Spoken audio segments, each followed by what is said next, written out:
सर्वांना नमस्कार.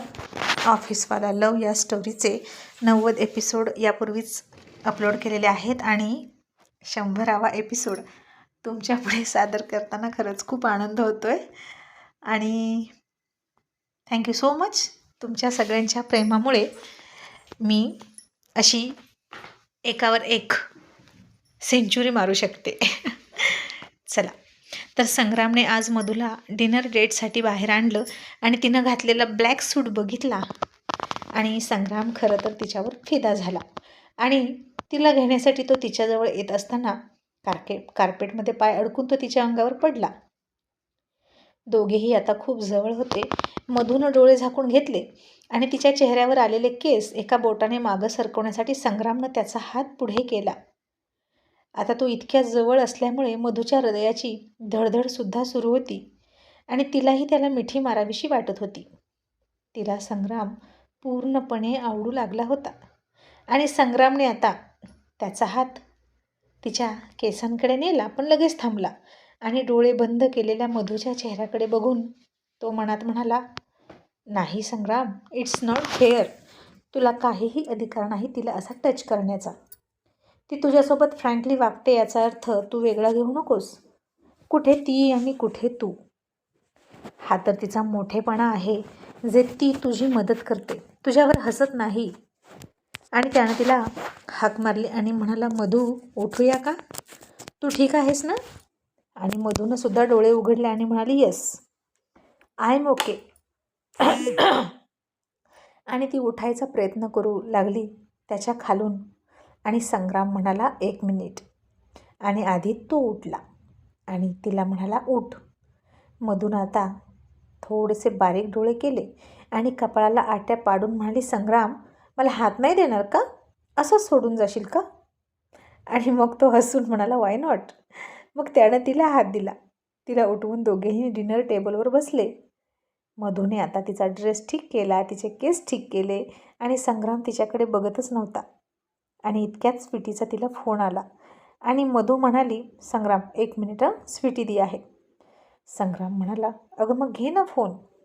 तोपर्यंत मी डिनर ऑर्डर करतो आणि त्याआधी कोणता ज्यूस घेशील ते सांग. आणि मधू म्हणाली, जो तुला आवडेल तो. संग्राम म्हणाला, असं कसं? अगं तुझी वेगळी चॉईस असू शकते ना. आणि मधूनं त्याच्या हातावर हात ठेवला, अगदी सहज. तसं संग्रामनं पुन्हा तिच्याकडे बघितलं आणि मधू हसून म्हणाली, संग्राम, बी कम्फर्टेबल. जे तू घेशील ना तेच मी सुद्धा घेईन, किंवा मी घेईन तूही तेच घ्यायचं. असं काहीतरी करूया. दोघांनी वेगळं वेगळं नको घेऊया. आणि तिच्या या बोलण्याचा अर्थ संग्रामला लागत नव्हता. दोघांनी एकत्रच खायचं प्यायचं एकमेकांच्या आवडीनुसार असं मधूला का वाटतं हे त्याला कळत नव्हतं. तो अजूनही स्वतःला मधूच्या लायकीचा मानत नव्हता. मग मधूनच स्वीटीचा फोन घेतला आणि स्वीटी म्हणाली, मधू, उद्या ॲनिव्हर्सरी पार्टी आहे आणि तू लवकर यायचं आहे माझ्याकडे, समजलं? आणि मधू म्हणाली, स्वीटी दी, हे पण काही विचारणं झालं का? मी नक्की येणार. आणि ब्रो कसा आहे? स्वीटी म्हणाली, तुझा ब्रो अजून आला नाही. काय करतोय काय माहीत. मधू म्हणाली, नक्कीच तुझ्यासाठी सरप्राईज प्लॅन करत असेल. आणि मधू आता स्वीटीसोबत खूप हसून बोलत होती आणि संग्राम तिच्या ओठांकडे, तिच्या डोळ्यांकडे, तिच्या प्रत्येक हालचालीकडे निरखून बघत होता आणि तो तसा तिच्याकडे बघण्यात मग्न झाला होता. मधूचा फोन संपला आणि ती म्हणाली, संग्राम, उद्या पार्टी आहे आणि तू सुद्धा माझ्यासोबत येणार आहेस. संग्रामनं आता हे ऐकलंच नाही. तो तसाच तिच्याकडे बघत होता आणि मधूनं पुन्हा त्याच्यासमोर चुटकी वाजवली आणि म्हणाली, हॅलो, कुठे हरवलास? असं काय रे मध्येच तुझी बत्ती गुल होते? आणि संग्राम भानावर आला आणि हसून म्हणाला, काय नाही, तू काय म्हणत होतीस? मधू म्हणाली, उद्या आर्यन ब्रो आणि स्वीटी दीची फर्स्ट ॲनिव्हर्सरी आहे आणि पार्टी आहे, तू सुद्धा येणार आहेस माझ्यासोबत. तसा संग्राम पुन्हा घाबरला आणि म्हणाला, मी? नो मधू, इतक्या मोठ्या पार्टीत मी नाही येणार. आणि अगं तिथे किती मोठे मोठे लोक असतील आणि तिथे अर्जुन सरसुद्धा असतील, मी नाही येऊ शकत. आणि मधू म्हणाली, संग्राम, अरे अर्जुन अंकलला भेटण्यासाठीच तर तुला घेऊन जायचं आहे मला. तसा पुन्हा संग्राम चकित होऊन म्हणाला, का? मी का त्यांना भेटायचं? मधू म्हणाली, ते सांगते ना नंतर. आणि तू येणार आहेस म्हणजे येणार आहेस. आणि स्पेशली माझे डॅडसुद्धा तुला फोन करतील, मग तर झालं. आणि तुझ्याकडे दुसरा चॉईस नाही, नाही तर मी पण पार्टीत नाही जाणार. आणि संग्राम म्हणाला, मधू असं कसं करतेस गं? मी जे खाईन तेच खाशील, मी पार्टीत आलो तर तू पार्टीत जाशील. तू तुझी लाईफ तुझ्या पद्धतीनं का जगत नाहीस? आणि मधू थोडी हसली आणि म्हणाली, तुला नाही कळणार.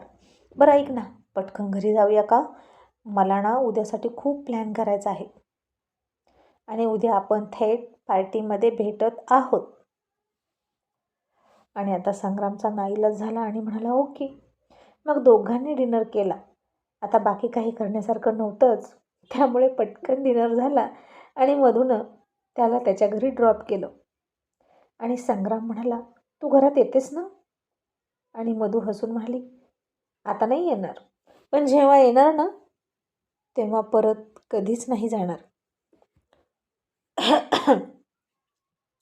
असं म्हणून हसून निघून गेली. आणि आता इकडे रोजच्या सारखा आर्यन वेळेवर येतच नव्हता. स्वीटी त्याची वाट बघून बघून थकली. तिने त्याला फोनही केला, पण त्यानं फोन घेतला नाही. शेवटी तिनं अर्जुनला फोन केला आणि म्हणाला, मामा, आर्यन नाही आला अजून. आणि अर्जुनने घड्याळात बघितलं आणि म्हणाला, स्वीटी बेटा, तू तासभर झालं निघालाय, अजून घरी नाही आला का? स्वीटी म्हणाली, नाही, तो अजून नाही आला आणि माझा फोनही घेत नाही.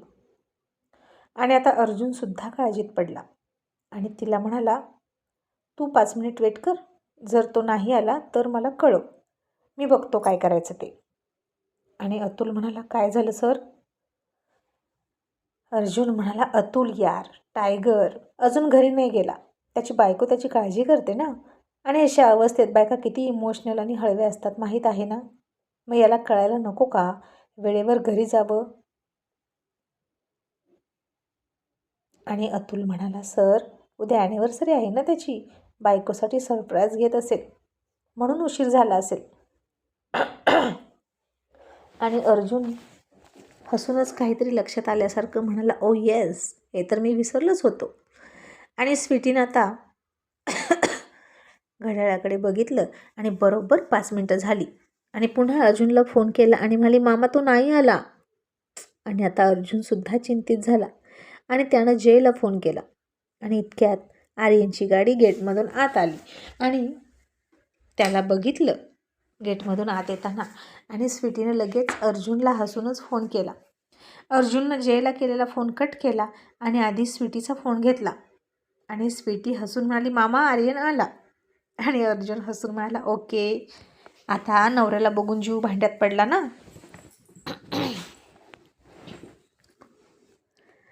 आता रिलॅक्स राहा, गॉड ब्लेस यू, असं म्हणून त्यानं फोन ठेवला. आणि अतुल हसूनच म्हणाला, अर्जुन सर, तुम्ही सगळ्यात जास्त प्रेम कोणावर करता सांगा? आर्यनवर की स्वीटीवर, आरूवर की इंद्रावर? आणि अर्जुन सरांनी डोक्यावर हात मारला. आणि हा किती अवघड प्रश्न विचारला अतुल, असं ते म्हणाले.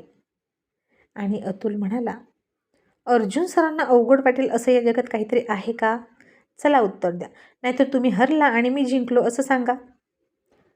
आणि अर्जुन त्याच्या जागेवरून उडला आणि अतुलच्या पाठीवर थाप टाकत म्हणाला, नो वे मिस्टर श्रीवास्तव. अर्जुनला हरवेल असा एकही व्यक्ती अजून पैदा झाला नाही आणि असा एकही प्रश्न नाही ज्याचं उत्तर मला येत नाही. मी तुला माझं उत्तर देणार. आणि अतुल मला, okay mister Desai, so tell me, तुम्ही जगात सगळ्यात जास्त प्रेम कोणावर करता? आणि अर्जुन म्हणाला, माय फॅमिली. माझी फॅमिली माझी ताकद आहे. आणि माझ्या फॅमिलीची सुरुवात होते माझ्या बाबांपासून. माझे बाबा, तनू, तू, आर्यन, इंद्रा, स्वीटी, आर्या आणि सगळेच यामध्ये येतात. आणि अतुल म्हणाला, सर, सॉरी टू से, पण तुमच्या आईला अजूनही तुमच्या फॅमिलीत जागा नाहीच का? तसा अर्जुन गप्प झाला आणि त्यानं एक दीर्घ निश्वास सोडला आणि म्हणाला, अतुल, मी तिच्या आणि माझ्या नात्याचा कधीच अंतिम संस्कार केला आहे. सो ती माझ्या फॅमिलीमध्ये सुद्धा नाही, माझ्या डोक्यातही नाही आणि माझ्या मनातही आणि कुठेच नाही. आता सोडते आणि सांग, उद्या संग्राम येतो ना पार्टीला? I want to meet you. मला उद्या त्याला भेटायचं आहे. आणि अतुल म्हणाला, येस, मी बोलवलं आहे त्याला मधूकडून, आणि तिचं नाही ऐकलं ना तर मी कॉल करतो त्याला पर्सनली. ओके, पण तो येतोय म्हणजे येतोय. आणि अर्जुन सरसुद्धा म्हणाले ओके. आणि मग ते घरी निघाले. आता इकडे आर्यन दोन्ही हातामध्ये बॅगा घेत सावरत सावरत बेडरूमकडे निघाला. आता नोकर त्याच्या मदतीला धावले, पण तो म्हणाला, नो नो, डोंट टच, कुणीही टच करू नका, मी घेऊन जातो. त्याला आता रस्ताही दिसत नव्हता, कारण त्याच्या समोर मिठीत खूप सारे शॉपिंगच्या बॅग होत्या. तन्वी आणि स्वीटी इतकं सगळं त्यानं काय आणलं आहे हे कौतुकानं बघत होत्या. आणि स्वीटी हसून म्हणाली, आर्यन हे काय आहे आणि फोन का नाही उचलला माझा? आर्यन म्हणाला, बेबी तू बघतेस ना माझे हात किती एंगेज आहेत, आणि अगं जवळच होतो म्हणून कॉल नाही घेतला. तन्वी म्हणाली, अरे पण काय आहे यात सांग तरी. आणि तो म्हणाला, शॉपिंग आहे उद्यासाठी स्वीटीची, मी स्वतः केली, तुला बघायचं आहे का? आणि तन्वी म्हणाली, नको नको, ती तुम्ही दोघी बघा, आम्ही उद्या बघूच की पार्टीमध्ये तिनं घातल्यावर. मग डिनर केला आणि आर्यनने स्वीटीला शॉपिंग दाखवायला सुरुवात केली. आणि सगळ्यात आधी तिच्यासाठी ब्लॅक कलरमधला एक लॉंग गाऊन त्यानं दाखवला. आणि स्वीटी म्हणाली, वाव आर्यन, खूप खूप ब्युटिफुल आहे, आणि मी उद्या हे घालायचं आहे का? आर्यन म्हणाला, येस. स्वीटी म्हणाली, पण आर्यन ब्लॅक कलर का निवडला? आर्यन म्हणाला, कारण माझ्या बेबीला कोणाची नजर नको लागायला. तुझ्या आसपास ना सतत ब्लॅक कलर, ब्लॅक टिका, समथिंग असं काहीतरी असेल ना तर तुला कोणाची नजर नाही लागणार, तुलाही आणि तुझ्या पोटातल्या आपल्या क्यूट पप्पीला. असं म्हणून त्यानं स्वीटीच्या पोटावर किस केला. अजून तिला पोटही दिसत नव्हतं, आणि आत्तापासूनच स्वीटीची इतकी काळजी घेतली जात होती की काही विचारूच नका. आणि स्वीटी म्हणाली, आर्यन, आणि त्या बॉक्समध्ये काय आहे? आणि मग त्यानं तिच्यासाठी आणलेला डायमंड नेकलेस दाखवला, आणि तिच्या केसात घालण्यासाठी प्रिन्सेसचा क्राऊनसुद्धा आणला होता तोही दाखवला. आणि स्वीटी म्हणाली, आर्यन हा क्राऊन कशाला आणला? मी काही क्वीन आहे का कुठली? आणि आर्यन म्हणाला, मग नाही का तू क्वीन? तू क्वीन आहेस बेबी, माझी क्वीन आहेस. आणि उद्याचा दिवस माझ्यासाठी खूप स्पेशल आहे, कारण त्याच दिवसाची मी खूप वाट पाहिली, आणि तू केव्हा माझ्या आयुष्यात येतेस असं वाटायचं. आणि उद्याच्या दिवशी तू माझ्या आयुष्यात आलीस, आणि माझं आयुष्य कंप्लीट झालं. आणि आता तुझ्या पोटात आपलं बेबी आहे, आणि आपली फॅमिली कंप्लीट होईल. सो मी आणि आपलं क्यूट बेबी, तू, मी आणि आपलं क्यूट बेबी, अशी आपली परफेक्ट फॅमिली असेल स्वीटी. आणि स्वीटी तुला काय हवं, मुलगा की मुलगी? असं त्यानं विचारलं. आणि स्वीटी म्हणाली, मुलगी. आणि तुला? आणि आर्यन म्हणाला, येस, मला पण मुलगीच हवी, आणि मग दुसरा मुलगा झाला तरी हरकत नाही.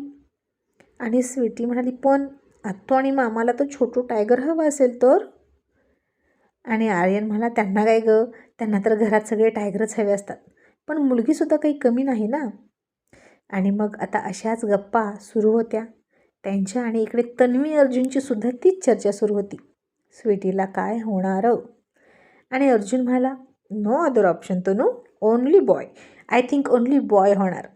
आणि तन्वी म्हणाली, आणि मुलगी झाली तर? आणि अर्जुन सर म्हणाले, तर तिचंही स्वागत असेल, पण माझं मन सांगतं की पहिला मुलगा होणार. मग इकडे संग्राम झोपण्याच्या तयारीत होता. मधूने अतुलला सांगितलं की डॅड, तुम्ही त्याला फोन करा आणि उद्याच्या पार्टीसाठी इन्व्हाइट कराच, तो घाबरतोय इतक्या मोठ्या आणि ग्रँड पार्टीमध्ये येण्यासाठी, आणि खूप सगळे गेस्ट असतील म्हणून त्याला दडपण येते. आणि अतुल म्हणाला, अरे दडपण कशाचं घ्यायचं, मी आत्ता त्याला कॉल करतो. असं म्हणून अतुलने मधूकडून त्याचा फोन नंबर घेतला आणि संग्रामला कॉल केला आणि म्हणाला, संग्राम बेटा, तू उद्या येतोयस पार्टीमध्ये, समजलं? जर येशील तर सगळ्यांच्या ओळखी होतील ना, आणि आपली सगळी फॅमिली येणार आहे, मग तूही हवा.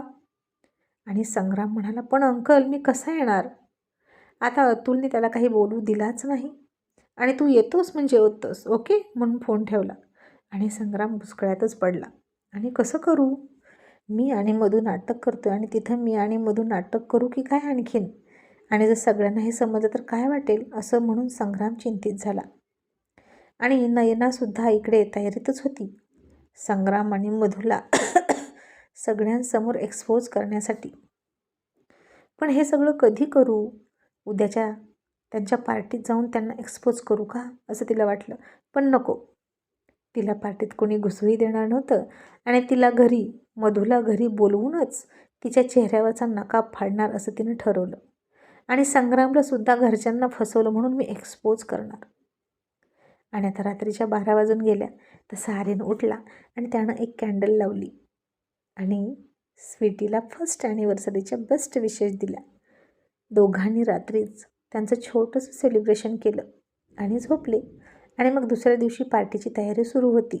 आणि नम्रताच्या बॉसने नम्रताला फोन केला आणि देसाई मॅन्शनमध्ये जाताना सांगितलं की आज काम फत्ते झालंच पाहिजे आणि तू हे काम केलं आणि स्वीटीच्या पोटात हे औषध गेलं याची खात्री झाली की मी लगेच तुझ्यासाठी हे शहर सोडून जाण्याची तयारी केली आहे.